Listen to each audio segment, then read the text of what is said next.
What's up? What's up? Know the face, know the name. I'm DJ Getatcha. Welcome to the Getatcha podcast with my co-host, OG Chuck Trill. What's up, DJ? What's up? Thank you for having me as your co-host on this program. We're going to really do this.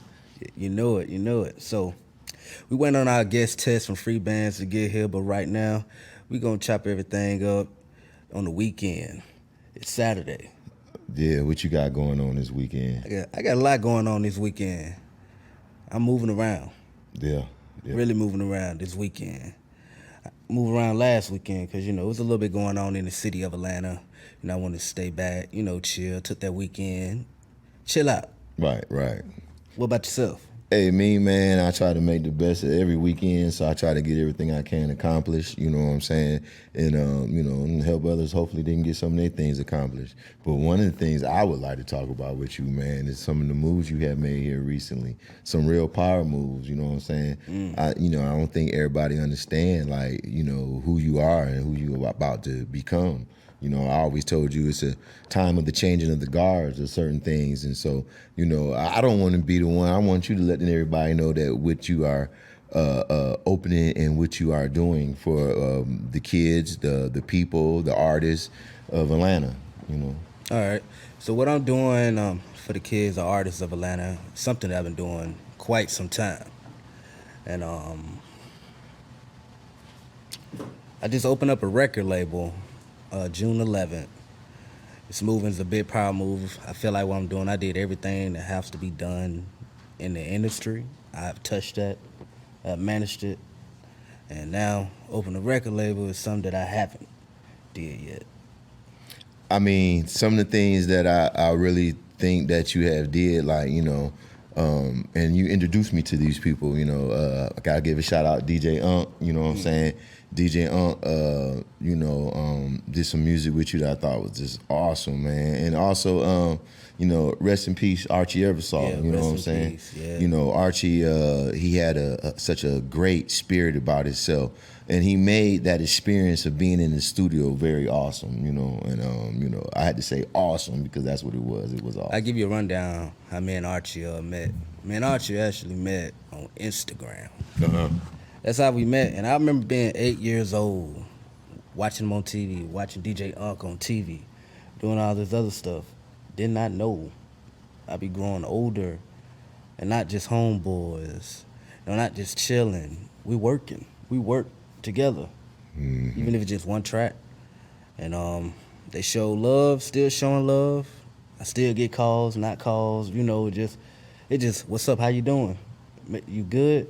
Archie Eversole, I met him at Mr. C's in Atlanta. Yeah. Hey, I never did ask you, what was your biggest influence, D? What was your biggest influence on getting into the music? And who was helped mentor you? Because you had to learn a lot and you know a lot. And you just didn't do it all by yourself, I know. So, it had to be someone. No, I didn't do it by myself. I remember working, make a long story short, I was working at a grocery store. And I kept saying Waka Flocka's mother. And she took me in. It took a few times, but she took me in. I ate her. They say close mouth don't get fed, so they ain't want nobody talking to her. So I just telling them, I said, yeah, I got to use the restroom.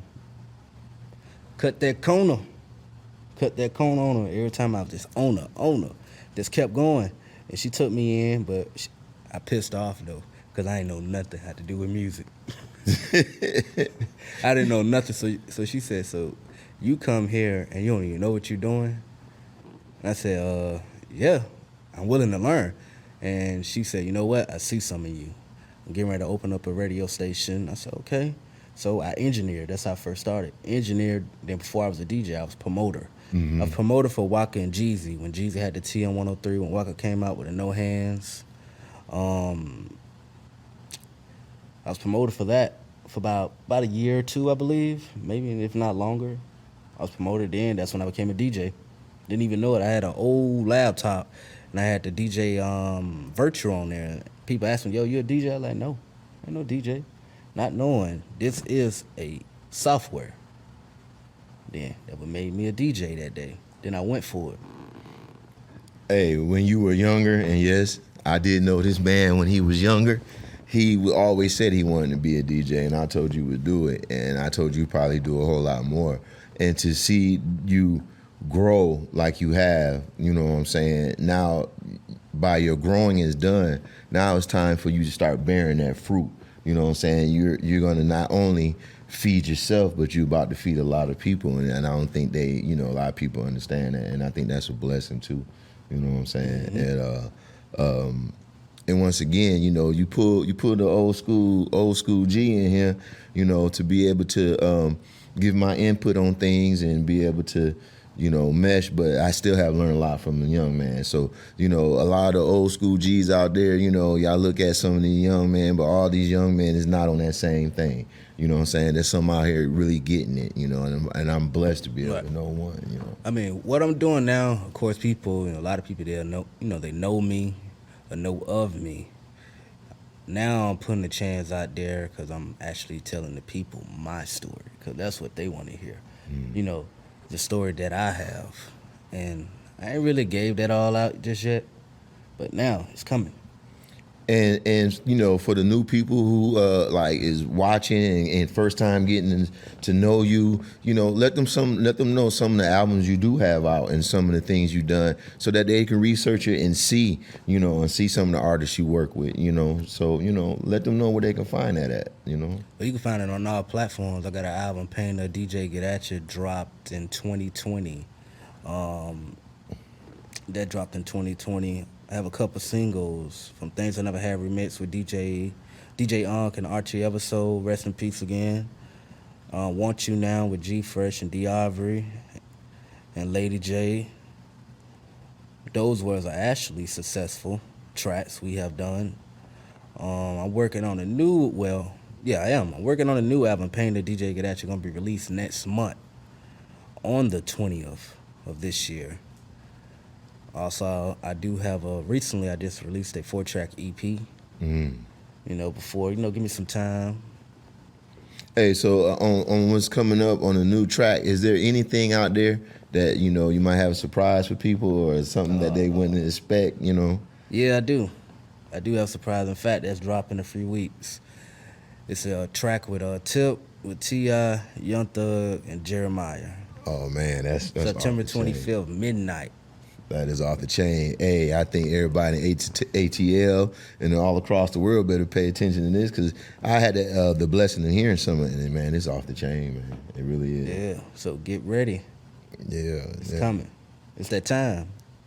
Like I said, it's time for changing the guards. One thing I like about your albums, that what I listen to, is that your music is not just focused. Like, you literally not only just have rap, you actually deal with artists. And so you have music that can touch all different age groups, and I think that is good. I think that laws for that type of music, like you even brought one song that with a little West Coast, Coast thing, and I think that has died out. But after hearing that, you incorporated the old with the new, and it sounds so good. And I think it's something that everybody can enjoy.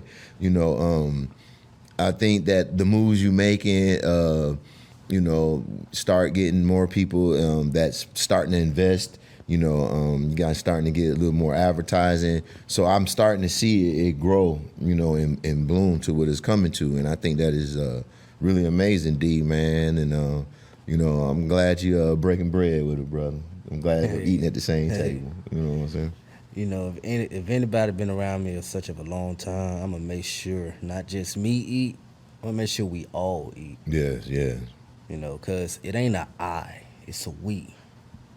I don't believe in just a I, it's a we. I think some of the people that you have put on your team is like I got to mention one of my favorite is, Street, the representative, Yeah. You got someone that's been out here, been on this grind, been out here also blessing other people, always promoting people, always helping people try to get ahead. And I think that has been some of the keys to y'all success, is that y'all haven't been just for I or just for self.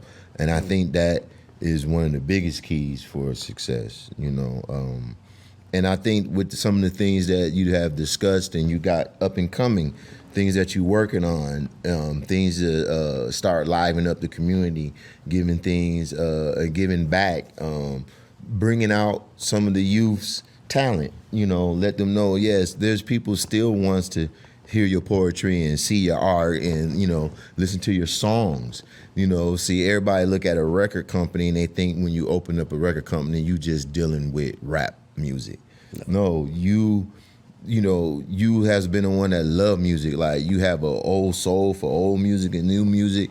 And like I said, your corporation and mixing everything together, what makes it so great, Right. And, you have actually had me make a few tracks, and some of the videos you've done. Oh man, I love your videos, man. Because you give them a little something more than just to look at than just a video. Right.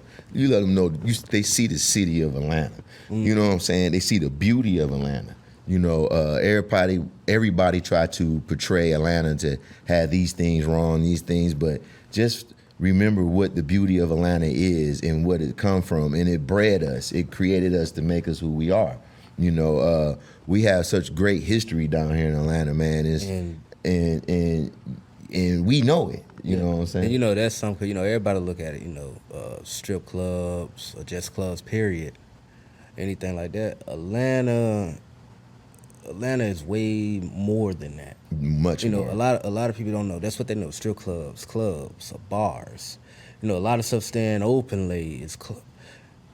Atlanta is way more than what people think. The history, that's one. The clubs, strip clubs, that's gonna be another one. But Atlanta has the most owned black business in the United States. Yes, it does. But a lot of people don't know that. What get me the most, a lot of people that's from Atlanta or just visit Atlanta, but that's what they visit for. It's clubs and stuff like that. But they don't even know Martin Luther King. The real history of Atlanta. They don't even know that. It's a lot, and to see that these opportunities are here for us to open our own businesses. And what they don't understand too is just like this. Where I'm still heard about this. You go on Edgewood right now, and look what's going on. Homeless people everywhere. I feel like they put the community, put them all in one right here. Mm-hmm. So many homeless people going around here, but it's supposed to be history. I think it's so much has to play with we having to deal with that situation. And I think a lot of it has to do with mental health. I think some have to do with economic situations, but one thing that we got to remember that it's still opportunity here. And for that, and sometimes, these people don't know the resources to use, Mm-hmm. The ones that work in these environments, it's like, why they're not out there saying, hey, listen, you can get a little more education, here's something to help you get on your feet. But you got to remember, every major city that creates a financial boom is going to be some type of downfall. If you look at major cities, like we're going to go to the beginning of, I personally believe the beginning of hip hop was New York. You know what I'm saying? It went from New York and went to L.A., but where is it at now? It's the South. You know what I'm saying? Atlanta, even the movie industry. Mm-hmm. You know what I'm saying? And if you look back in recent history and look back, you'll see that those places had more homeless. So we are starting to see that. A lot of things that play a part is just, like I said, the mental health, some of them addictions and other things are financial. So, we see that incurring, but one thing is like, look at all the colleges down here in Atlanta. If you graduate from college down here, this is a great place to start your career. Also, Atlanta, I believe, is one of the better places to raise your family, because I lived on the West Coast. I lived in New York. You know what I'm saying? I lived in different areas. And so I know the difference. Like, I don't get me wrong, I'm always gonna love New York, but it's like I'm a Atlanta bred and Atlanta fed now, because of what it has done, the opportunity that I have, the businesses that I open up, and that happens because of here. Look at the opportunity. Look at what you have built. Right. So let me ask you this: when you first came to Atlanta, what you thought? When I first came to Atlanta, I had made a call back up top and said that, we were wrong. Y'all was saying that it's slow down in Atlanta. And I said, when I got down here, I'm seeing brothers having their own businesses and owning their own homes. You know, it's up north is more of a rat race. I didn't see that rat race down here. I see the chance for opportunity, but you had to work. You weren't going to just get nothing here. You got to get out here and get it. Mm-hmm. And it's not like, at one point, it's not like New York where you had all the major transportation. You got to get down here and be prepared. You know what I'm saying? But once you make what you make. Transportation is a must. Yeah, transportation is a must in the ATL. You know, but once you make it, you really grow. Yeah. And I have grown, and I have seen you grown, you know. So Atlanta, to me, will be always number one out of all the places I have lived. So what part of California you lived in? Well, I stayed up in two parts of California. One was northern. I'm asking you this because this part, you know, something I didn't know about. So, you know, I was up in Northern California, you know, about 100 miles north of Sacramento. And then I also was in Pomona, Ontario. And so, you know, I learned the differences. I learned the differences from being in New York and California, you know, and I learned it ain't where you from. There's really where you at. You know, you can't be bringing New York mess to California. You know, you can't be talking that slang there because people don't understand what you're saying. You know, every place literally has a different type of lingo. You know what I'm saying? That you're not lying, because I go to California or any other state that's on the West Coast, even if I go up top, they already know the way I talk. I'm not from there. Yeah. So when I say a good sentence, where you from? They already know. Mm-hmm. Hey, one of the last trips you took, man, was up in you was up in D.C., wasn't you? Yep. Yeah, what happened up there? I mean, oh man, you know what? I've been to a lot of states, but I realized D.C. wasn't one I haven't been to yet. When I landed there, it was a good state. You know, it's a little bit more. It's a little bit more security going on there. But I love it though, you know, seeing the White House for the first time, the Capitol, all this stuff. I seen it for the first time. I done walked around there. And I ain't gonna lie, the first place I went to when I landed, and I wanted to check out a club. First place. How did you match it up to Atlanta? Nah, it's not like Atlanta. Yeah, I figured that. It's not like it. Yeah. And when people, they found it out from Atlanta, they said, oh yeah, here it's not like that. I said, yeah, I know, but you know, there's something different to me though. I mean, doing what you do is a difference than a person like they just out there. You know, you doing out there because you knowing what music being paid. You meeting different artists. You meeting them in different. So it's more of business and work for you. You know, I think that people that got to get understanding that when you say you will go to a club, it's not for you to go to party. Yeah. You know, that's not your intentions of your club. Yours club is always about business. Right. I may just go in there like I did when I was out there. I may just go in there and have a drink or two, eat me some, maybe one more drink. You know, sit back and relax. You know, I talk to certain people, see what they're about. They're trying to see what I'm about. Yeah, like I remember when we went out to California, man. We was out there in San Diego, and you know, and the places we went, you know, you see a lot of difference, a lot of things, but you know, people do things because of the area. You know how the area is. You know. Even the fashion, you know, you may not look at it, but even the fashion was different out there compared to, you know, other places, you know. And even down here in Atlanta, you know, so hot, the ATL get hot, well, the fashion is different. But you got to admit, I got you real good. I got you to come and I tricked you. Yeah, you tricked me, but you got me out there. And I enjoyed that little vacation, you know what I'm saying? You know, it's the thing that being out there, and I knew about San Diego and being raised, you know, traveling from all the, you know, from the Bay Area on up. You know, one of the places I did really thought was, I really liked it was Oakland. Oakland had it. Yeah, Oakland, California has a different, you know, I ain't gonna say griminess about it, but it's just different, and it's something that, you know, is very maintainable. San Francisco reminds me of another Riverdale. Yeah, but one thing I loved about San Francisco was the food down at the Fisherman's Wharf, where they had, you know, all the seafood you can eat. You know, it's up there with Savannah. You know, where you're gonna get some good cooking, some good eating. You know, it's up there with New Orleans. Yeah. So that's one thing I did. Right. I didn't really like the Bay Area. You know, didn't? nah, it wasn't my. I was more like Oakland. I like San Diego was real good at different restaurants. I went to a place called Dick's. Oh, really? Yeah, that's what it's called. Everybody's telling me, yeah, you need to go to Dick's. Sporting good, huh? No, but it was a restaurant. Yeah. And in my mind, what I'm thinking in my mind, I'm like, They're setting you up. Yeah, Yeah, I don't exactly. think I want to go eat and something. I already have been set up like that in L.A. Yeah. Oh, yeah, I heard about that story. You know. I give the people the story. I was set up in L.A. I went around when COVID was pretty much started happening, and I went out there, and I'm like, everything closed. I'm like, nah, there's something else going on out here. So I wasn't gonna ask no guys, so I said, you know what, I'm gonna talk to the females. And I asked them what's going on tonight. She said, what's your Instagram? She followed me. She DM'd me, sent me a place. She said, go there. That's what could be going on tonight. I went there, had some other people with me too. Mm-hmm. And I hope they ain't think none of me, which they didn't. Yeah, oh, man. Should that be clear? Yeah. I'm in line waiting. Next thing you know, I see more male than I see female. Then I'm like, looking around. And I was like, you know what? Let me ask somebody about this club. I asked one of the security about the club. He said, oh, yeah, it's a gay club. I said, oh. Hey, but that was the only thing that was open, though, huh? Yeah. But at the same time, I'm like, I wonder what the hell this woman thought of me. Oh, man. You know, you don't know what people think these days, but I guess, did you have a good time? No. I left. Did you enjoy yourself? I left.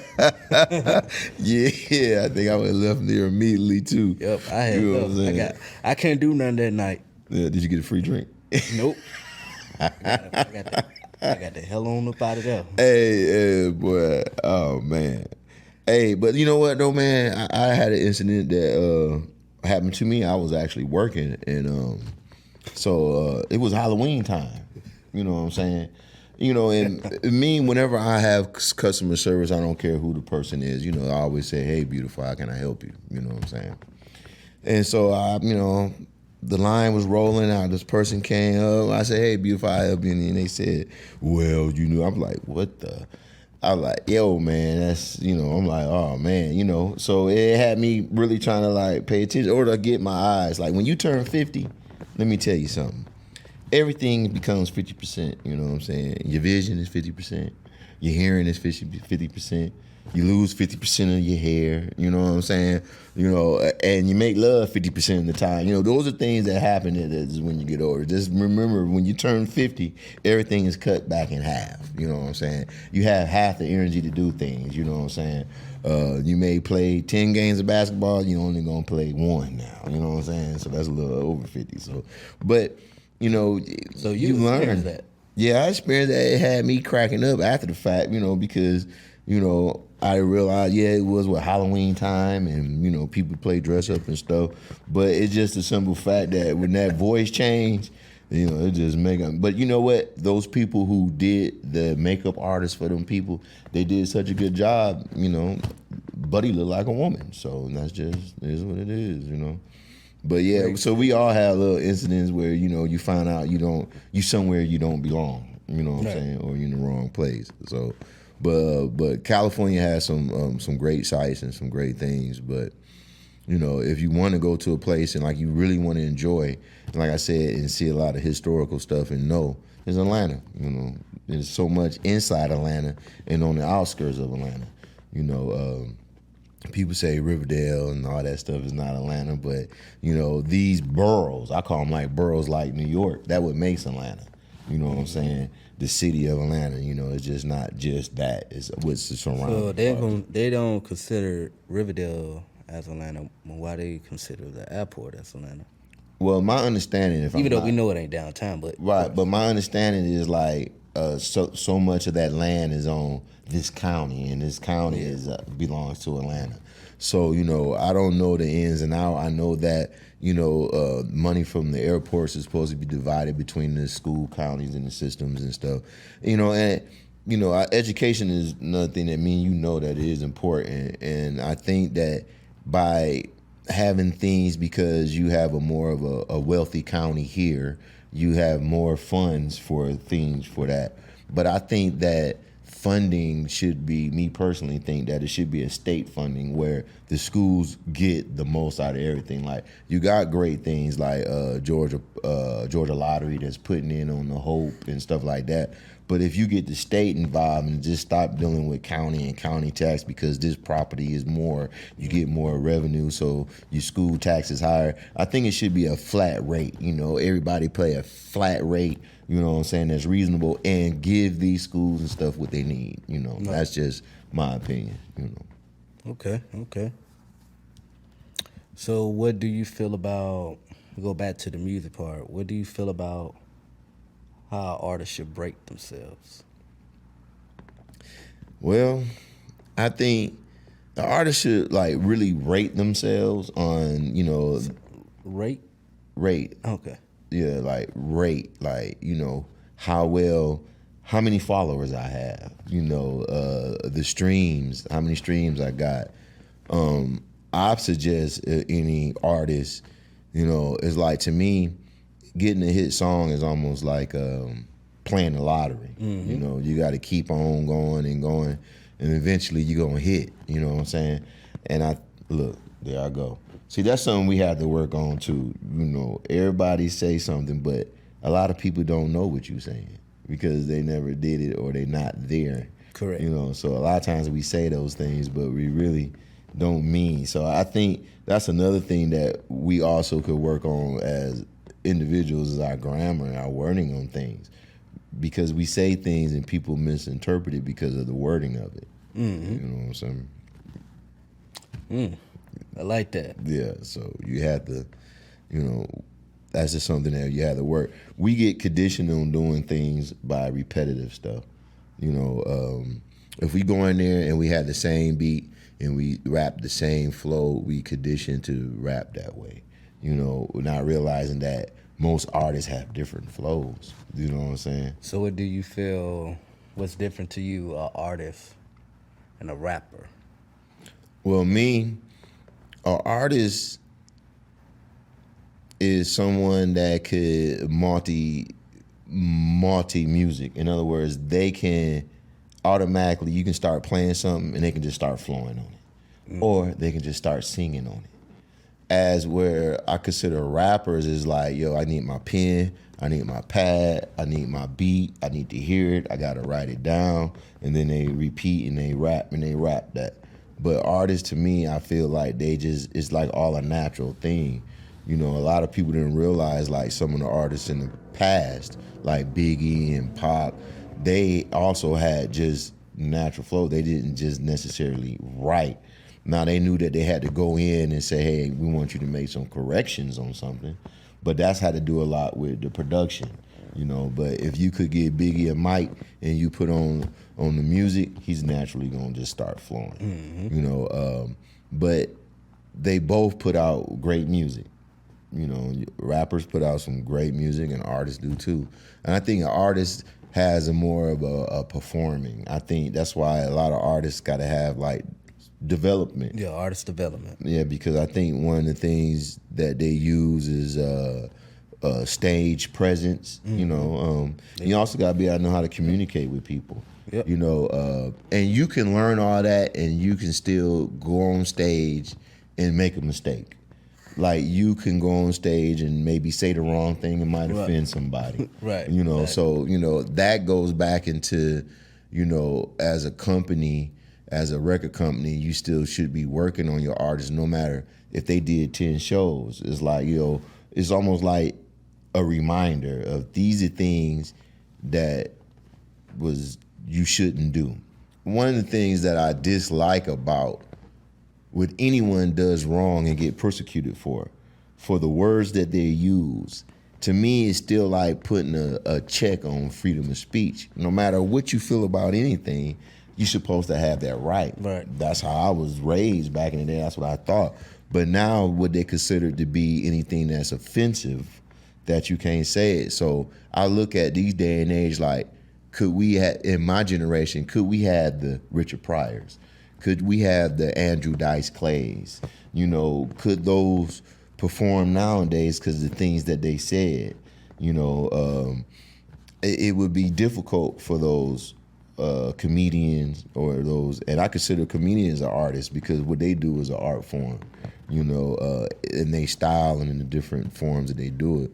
And one thing I would love to see, and it's something maybe you can think about, is that I would love to see a album come out with comedians, with different comedians showcasing out of Atlanta, just to say, hey, this is what's in the clubs in Atlanta, and these are the comedians, and just a record so that way people can put on and listen to or stream and get some good laughs and stuff.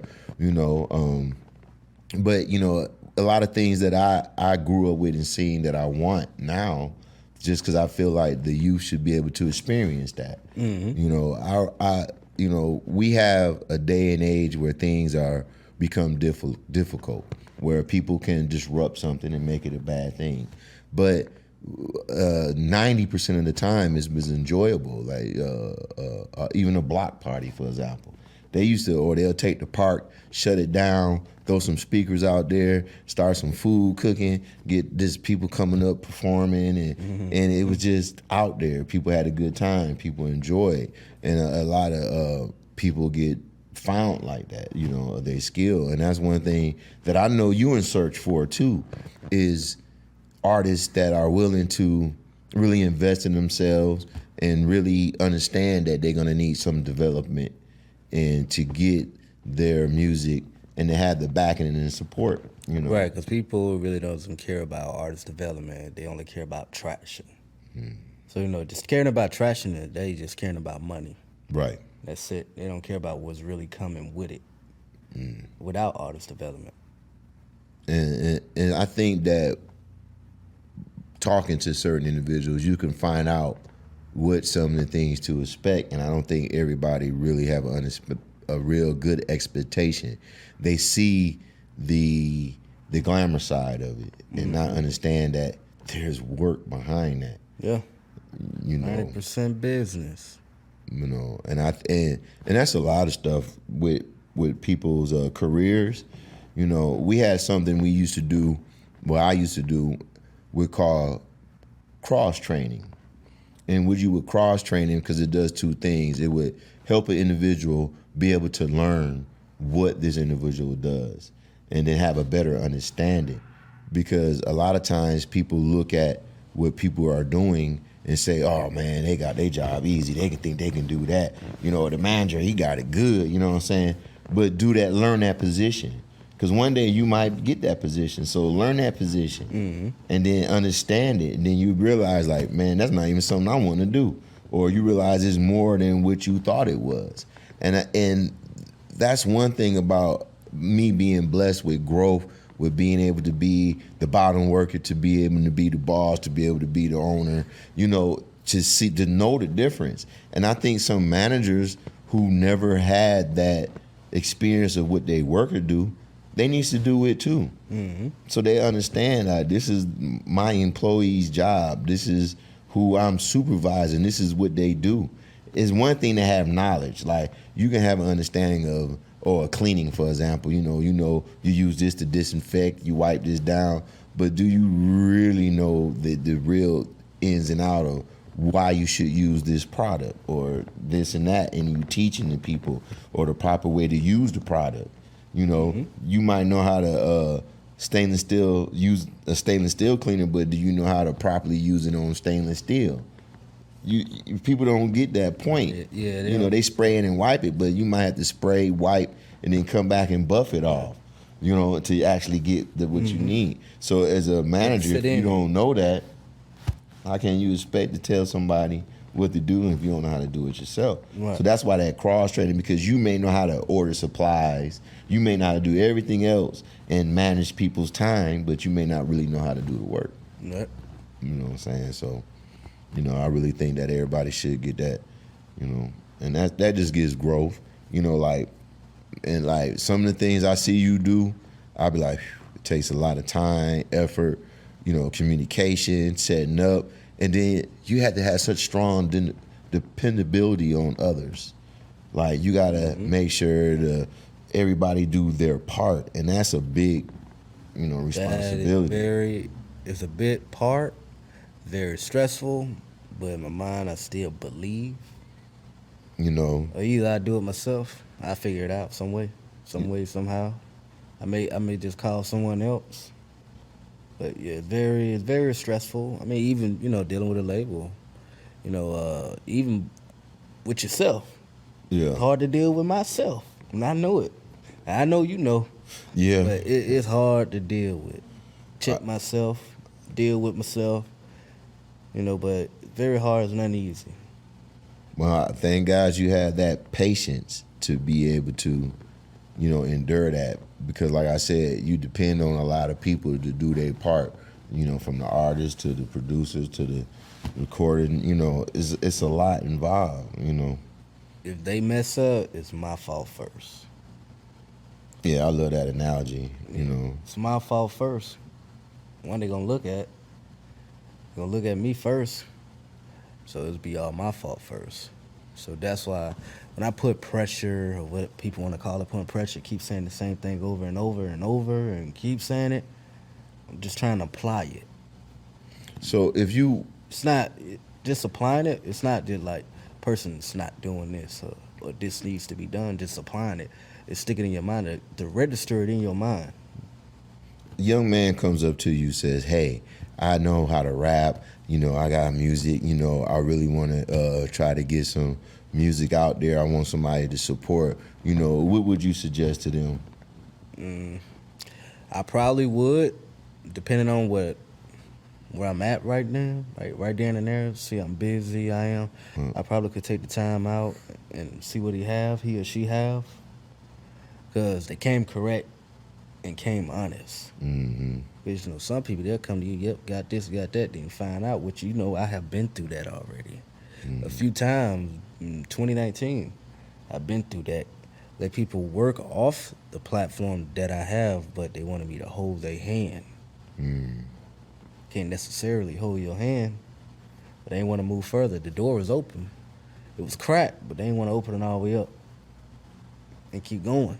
But that's one of the most frustrating parts ever. Then, I got to a point I gave up on them. Because I realized I believed in them. Of course I did, but I realized they didn't believe in themselves. Anytime something's going on, it was always get at you, get at you, get at you, get at you, get at you. I'm like, well, if I'm making a play, but you're not showing up. Mm-hmm. They don't want to market themselves. Yeah, or okay, I get this. Everybody got some personal going on, but when it's time for business, leave it at home in the car. It's business. Right. We all have things we go through. If I have problems or whatever, I'm in the car. I leave it in the car. I get back in the car. If I want to deal with it, I deal with it. But other than that, no. So I can't deal with certain things that I can't control. Right. But so when you run into an individual and he say, "Hey, I'm an independent artist," when you hear that word, independent, to you, what did that says about them? Like, when I hear someone, for example, when I hear someone says, "I'm an independent artist," I mean, are you doing everything? I fund my videos. I set my shows up. I do everything independently. But when I have ran to individuals that said I'm an independent artist, but they're not even independent on themselves. Like, they're not independent. Like, they depend on everyone else to do something. They depend on someone else to pay their bills. You know what I'm saying? When I see the word independence, I really think like, you're independent. I got my own house, my own car. I'm financially, functioning. Only thing you gotta do is tell them you're an independent person. You'll know right there. Yeah, Just but say less. But when they say that, when you get these artists and they say that, and then you say, "Okay, I set up this session, I need you here," and they call you and say, "Hey, I ain't got a ride, I can't get there," or that. What does that what does that does to you? What you thinking about them promoting themselves as being independent? To me, it could be two ways. I could say forget it. I could say, you know what? Some telling me to try them out, I'll pick them up, but it must be early enough time. Mm-hmm. Don't come at last minute. Yeah, not last minute. Other than that, give up. I gotta just give up on people because I could have been a little bit more further than what I am, but it's my fault. Let certain people hold me. Trying to help them. So it come to a time when you have to be selfish for the good. You gotta make sure you keep going, keep yourself healthy, because then I wasn't dang going healthy. Because I was going through this and doing this, and everybody wasn't showing up. I'm like, well, dang, I'm beating up myself. I'm killing myself, and I'm letting them. I mean, that takes a lot when you invest in someone, and like they said, they're not really investing in themselves. So I know that the way you had your stuff set up for everyone is that you're dealing with people that are willing to invest in themselves. Yeah. And some of the music I have heard, man, is that these people are great. They have some good artists. And so we're gonna say that for a later time when we start introducing what you have to offer. I do have a few artists I'm looking into. I do. Still in the works. I'm still watching. No rush onto it. I'm just still watching.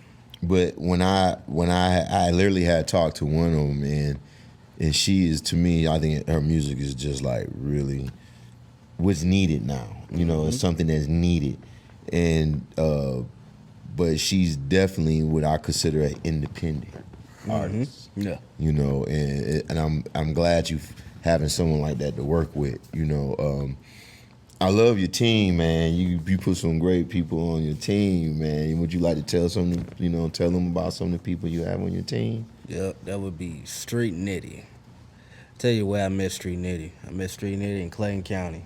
I was 12, 13, maybe 14, one of them, between those gaps. And I remember Street pushing his daughter, down the street to the store. Street was always saying, yo, I got some music, good movies, or good music, or a donation, or whatever. And he still do it to this day. I ain't gonna lie. And we've been kicking it. Really, we started really kicking about 17, 18. Kicking it like that. But then I'm 13, 14. What can you? Ain't too much you can do to me unless you think's different. Right. What can you do? I also have you. You actually the COO, so when I ain't there, you already know what I say, if it's a go or no. And I have Theo. He's CEO. Of course, I forgot to say this. Street is the head promoter, of it. I have Russell. Shouts out to Russell. He actually assistant for the promotion department. I have my publicist, Brittany Swanson. I have her. My publicist. Deb, she's a writer and she's a A&R.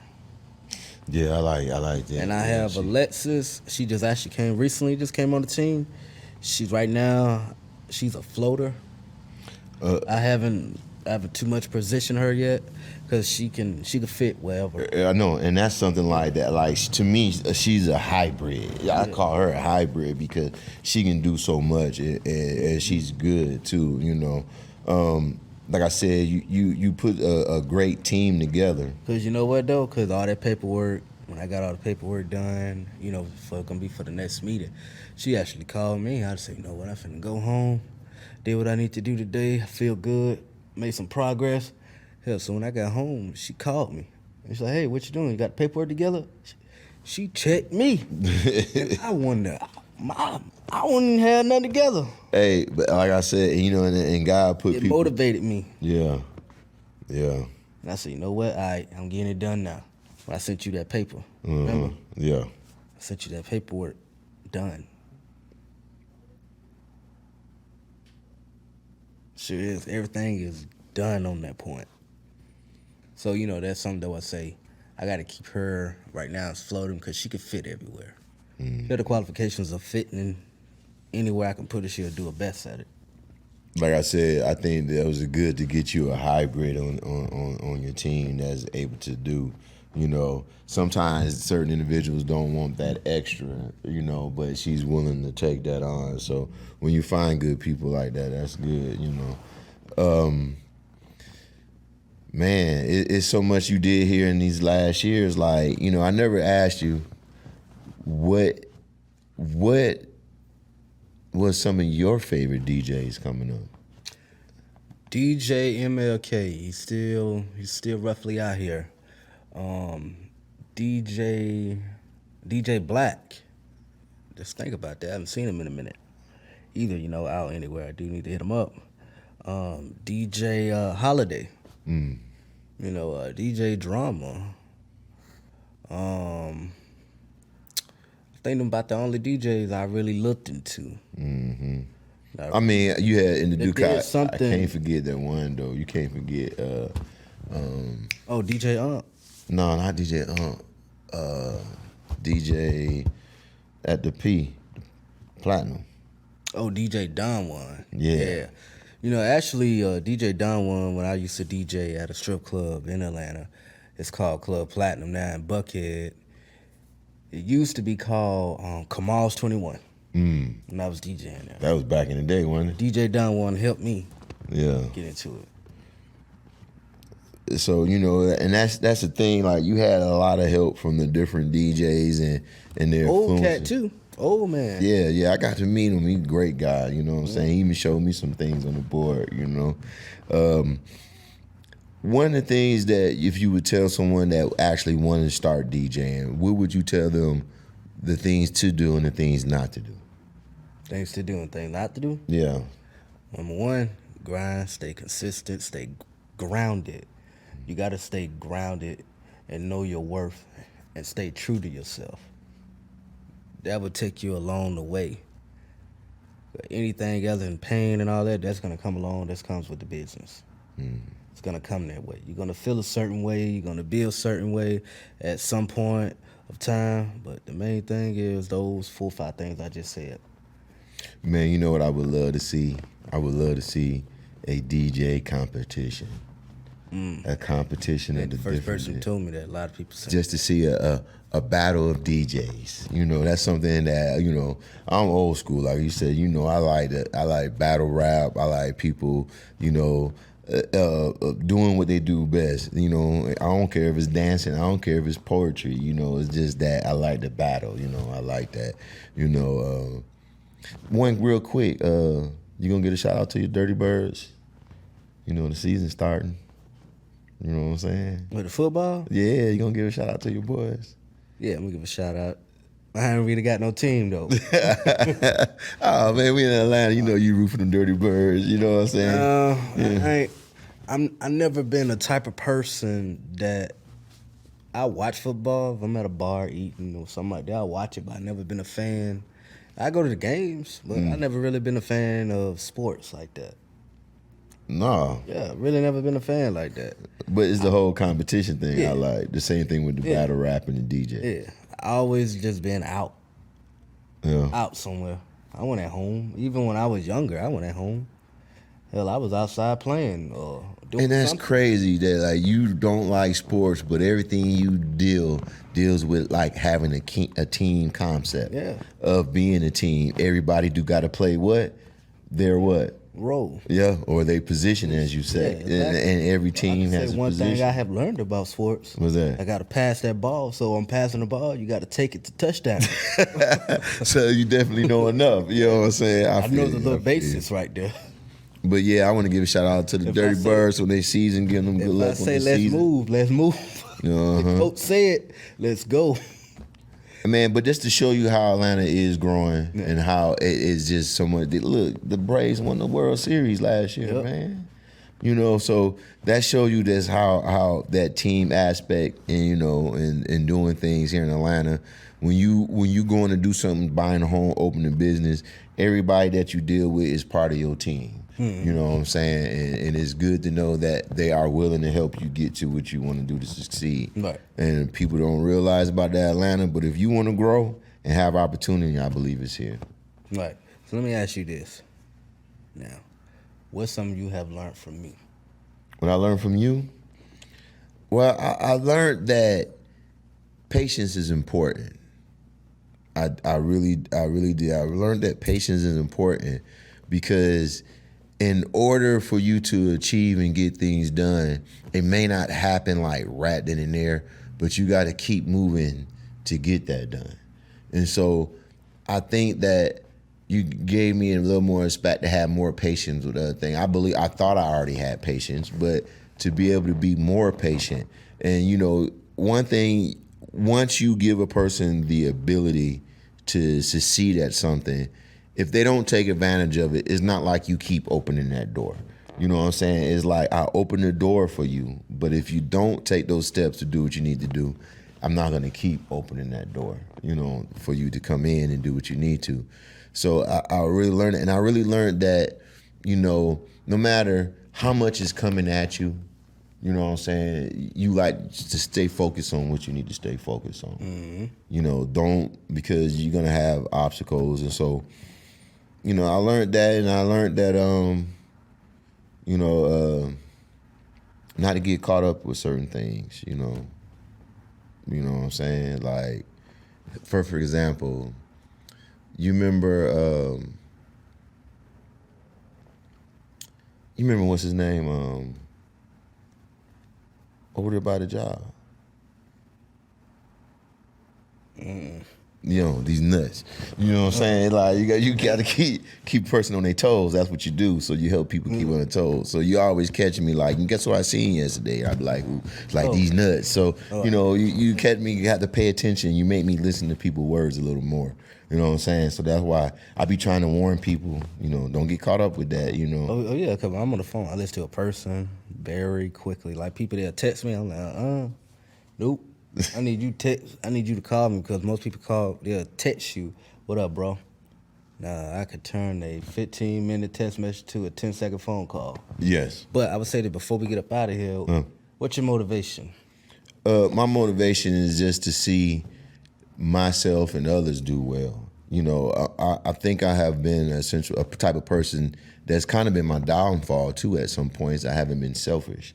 I'm willing to give what I can to help others and to see, but it motivates me because when you see people accomplish things that they thought they never could accomplish, or things that they thought couldn't be done. I do not like the words coming out of anyone's mouth. I can't do that. No, there's no such thing as you can't.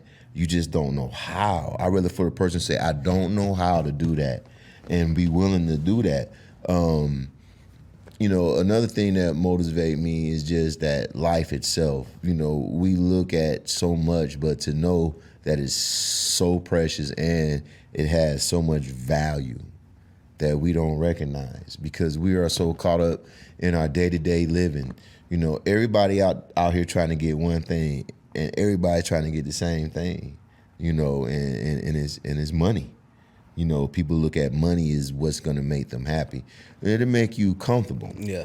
But I don't think that money I'm just so happy because I have money now. No. Yeah. Some of the miserable people I've met was rich. And that's crazy. So what is it about that? I'm gonna tell you this quick story, D, about one of my friends, and he was doing so well for himself. Like, he literally has a mansion. You know what I'm saying? And he had came. We were talking. I said, "Yo, man, you doing so good, man. I'm proud of you, man. You know what I'm saying?" I said, "I know you happy where you at." And he's like, he said, "I have a lot of things, but I'm missing that one thing." And he's like, if I get with a woman and she tells me this and how she is it because of what I have, or do she love me for who I am? Mm-hmm. And so he can't distinct that. You know what I'm saying? So sometimes you be in certain positions and not knowing, like, would this woman say she loved me if I didn't have these businesses, if I didn't have all this money, if I wasn't able to support her and her family too?